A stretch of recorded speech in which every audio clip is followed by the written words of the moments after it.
ఆ స్తంభము, ఆ మూల స్తంభము ఏ రీతిగా అయితే చెక్కబడిందో, ఒకవేళ శిల అయితే ఏ రీతిగా ఆ యొక్క శిల చెక్కబడి శిల్పంగా మార్చబడిందో, ఒకవేళ చెక్క అయితే ఆ చెక్క ఏ రీతిగా అందంగా చెక్కబడిందో ఆ రీతిగా ఈ కుమార్తె చెక్కబడాలి.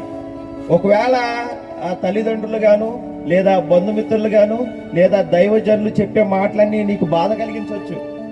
అవన్నీ చెక్కబడటానికే, నిన్ను ఒక అద్భుతమైన శిల్పంగా మార్చడానికే తల్లిదండ్రులు చెప్పే మాటలు, తాతయ్యలు అమ్మే చెప్పే మాటలు, లేదా టీచర్స్ చెప్పే మాటలు, దైవజనులు చెప్పే మాటలు నువ్వన్నీ శ్రద్ధగా ఆలకించి నిన్ను ఒక శిల్పంగా నిన్ను నీవే మార్చుకోవాలి.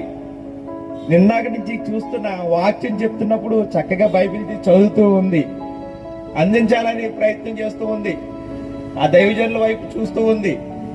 చక్కటి ఆ దైవికమైన భక్తి కుమార్తెలో కనబడుతూ ఉంది.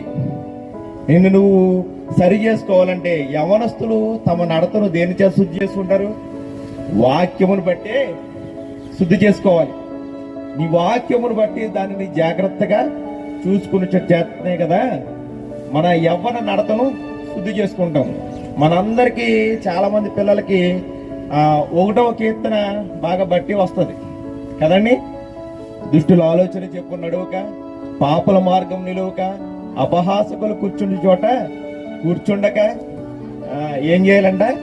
దుష్టులు ఆలోచన చెప్పున, సాతానుడు ఆలోచనలు ఎన్నో చెప్తూ ఉంటాడు, ఫ్రెండ్స్ ద్వారానో మిగతా వాళ్ళు ఉంటారుగా వాళ్ళ ద్వారా చెప్తూ ఉంటాడు.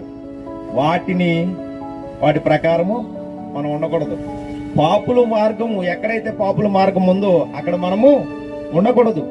అపహాసకులు, హాస్యం తప్పు కాదు, హాస్యము తప్పు కాదు, అపహాస్యమే తప్పు.